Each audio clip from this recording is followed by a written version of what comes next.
Here we have a Mercedes-Benz key fob that came in for repair, and that's how the fob looks like. We have one coil on the back, and we have one coil on the top. That's a special type of a Benz key fob. We do not see this every day. The fob is not outputting any signal, it's not working, and that's why the customer mailed it over. Now, a quick visual inspection, so we do not waste a lot of time. I'm going over the infrared, I'm checking the infrared. We do see a tiny bit of a bend here. That's not normal because that fob is inside the housing. When it's inside the housing, this should stay intact unless that fob was taken out, it was dropped, it was whatever. This is not going to happen by itself. Same thing here. The shield is peeling off. Why? I don't know. But the soldering is good, so we're not going to worry about it. Then we have the panic button. I do hear a click. Rest of the components, they look good. LED. Power IC. Resistors. Another button. And this one is the lock button. Just checking the condition of the board. That's our firmware NEC chip. The information for the vehicle is embedded inside the chip. Quickly go over the pins. Before we start the video, I want to give a shout out to our sponsor PCBWay. PCBWay is a China Shenzhen-based PCB manufacturer and printed circuit board assembler with more than a decade in the field of PCB prototype and fabrication. They offer a wide variety of services including 3D printing, CNC machining, sheet metal fabrication, and much more. PCBWay is committed to meeting all your PCB needs. They offer quality, on-time delivery, and competitive pricing. 1 to 2 layer boards starts at $5 with 24 hours turnaround. Get an instant quote by visiting PCBWay.com or click on the link below and make sure to check them out.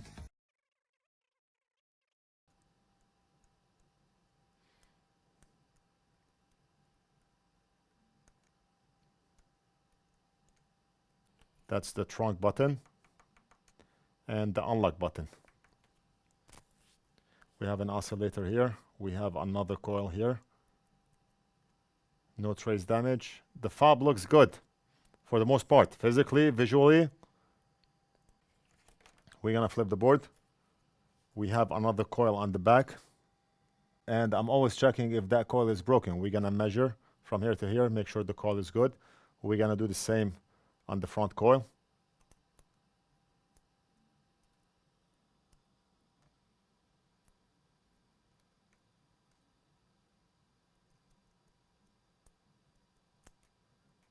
I do see some corrosion here, but that's a test point, so it should not be a big deal. If that line was corroded from here, then yeah, it's a big deal, but a test point and a via, it's not a big deal.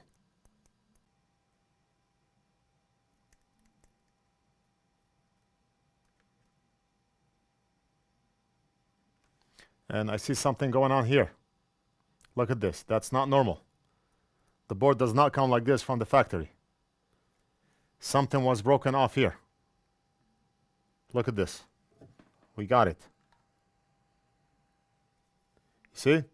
This does not look normal. I do not know what's here.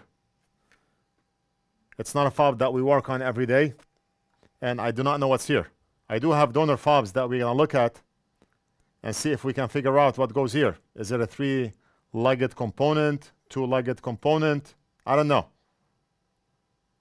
Looks like we have more issues on that board.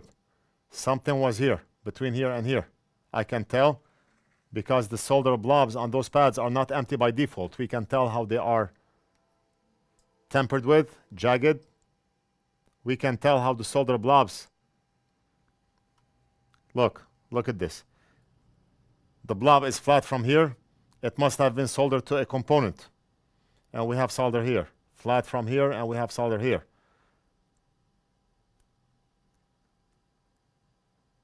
We got it. How long did it take to figure out the issue? 30 seconds, 1 minute? Hopefully that's the issue. We do not know yet. Let me grab a donor board quick. And is it this one? No. This one has a coil in the middle and it has no parts on the back, so that's not the one. Usually fobs, they have a coil on the left and not in the middle, so that's like a special Benz fob.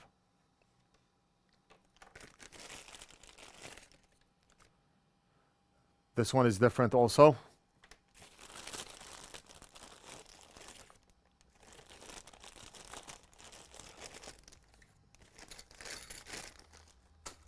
What about this one? Yeah, this one here looks the same. It's the same, and it looks like I already used parts from that fob. Look at the coil. I used the coil from down here. So let's take a look at the donor. And the donor has a shield.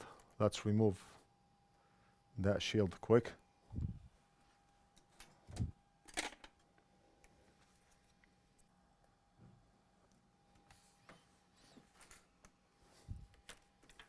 Okay, so the shield is out, and I'm wondering what sits in the middle.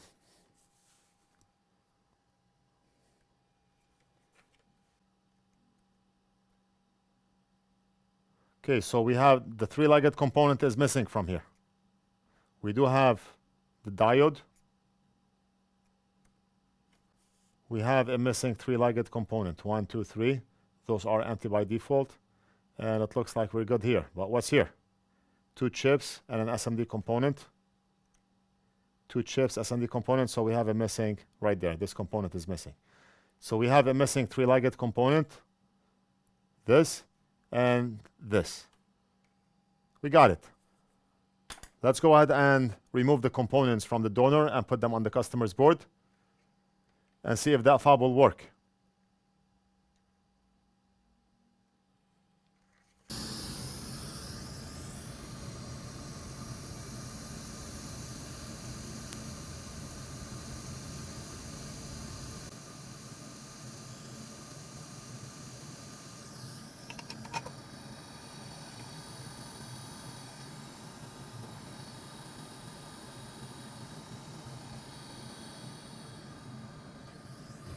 We can solder this component using a soldering iron, but since I already have hot air in my hand, let's go ahead and do it that way.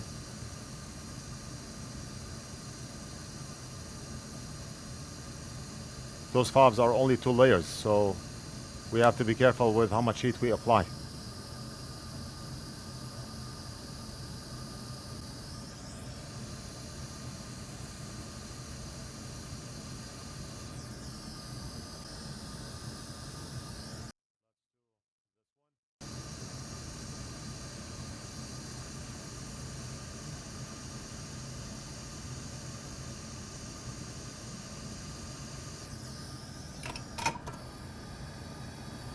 Looks like I removed a lot of components of that donor board, so that donor board is done.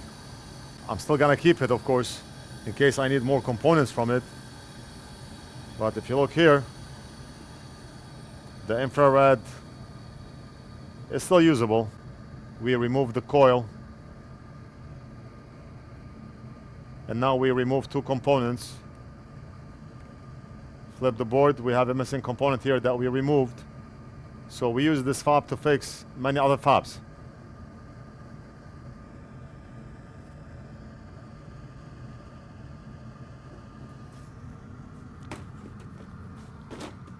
Let's use our NF.mini soldering pen.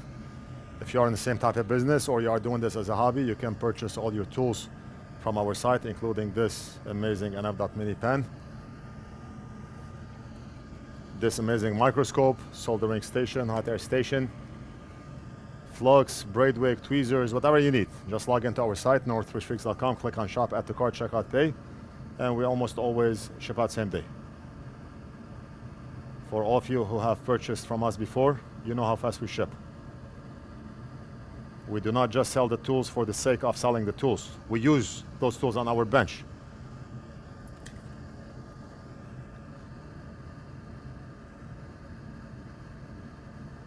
It takes hours and hours and days to go over those tools to make sure they are good.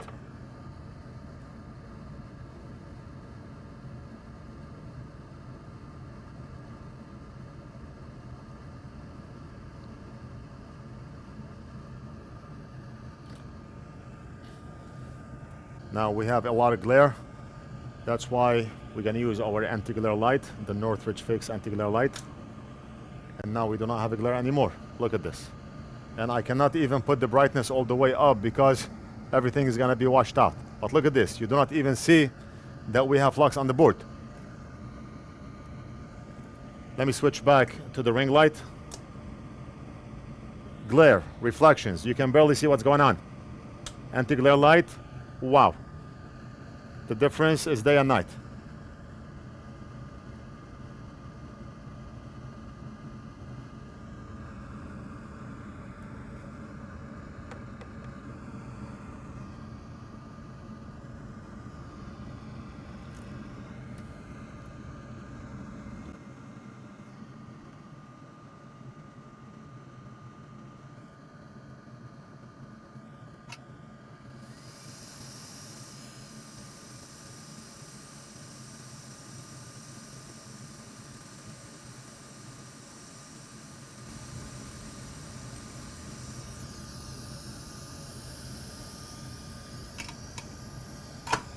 That component wanna play games. It snapped. Where did it go?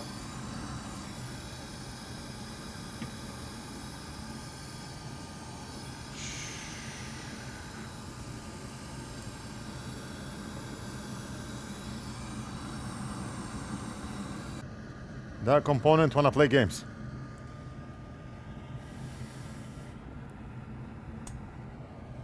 I found it.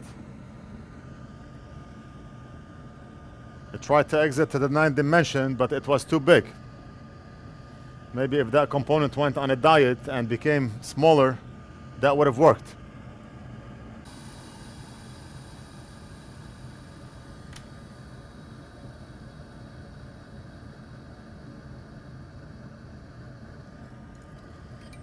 And since that component tried to escape, no flux for you.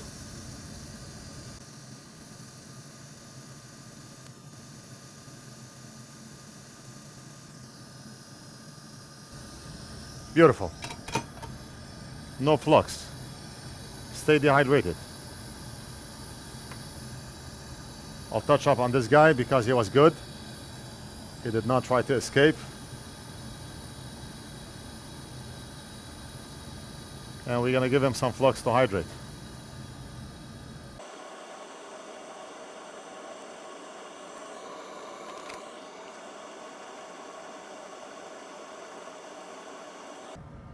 For those new to the field or watching for the first time, don't worry, flux is not used to hydrate or dehydrate, just a joke.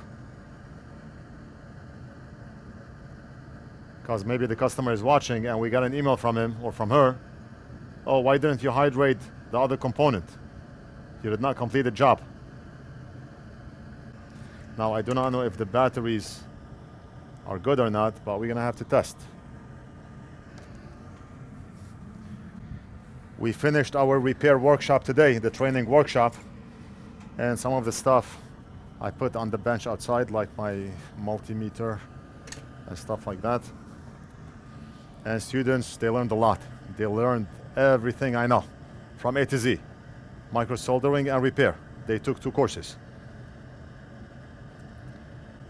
If you are interested in training, whether it's micro soldering or repair, sign up. 1 course or 2 courses. Yes, yes. Look at this. I'm gonna press on the unlock button. Look at the light, if you can see it. The light, the LED, the white one right here. Is it visible? Let me put it in the housing. Look at this. Yes. We're going to use a fob tester to make sure that we are getting a frequency output and IR infrared transmission. And we should see 2 lights. See it? Green and white. I'm going to press on the other button, the trunk button. I need to press and hold because if I press once, we're going to see 1 light. Trunk, we need to press and hold.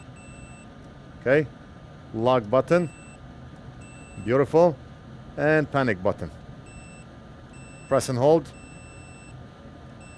Okay, the panic button behaves differently. Okay, so we're done. We're gonna invoice and mail this back to the customer. And a lot of you are wondering, the last video we posted about the video card where we fixed a short circuit and then we discovered another short. It was later through the day and I did not finish the video. And a lot of you are wondering, did you fix that card? We fixed the short again and the card still did not work. I do have a video on that one. I do not want to bore you with a long video, so I tried to cut and edit to the point, and I will post it soon. That's it. I hope you enjoyed the video. Let me know what you think. Leave it down in the comments. Don't forget to like and subscribe, and we'll do something else in the next video.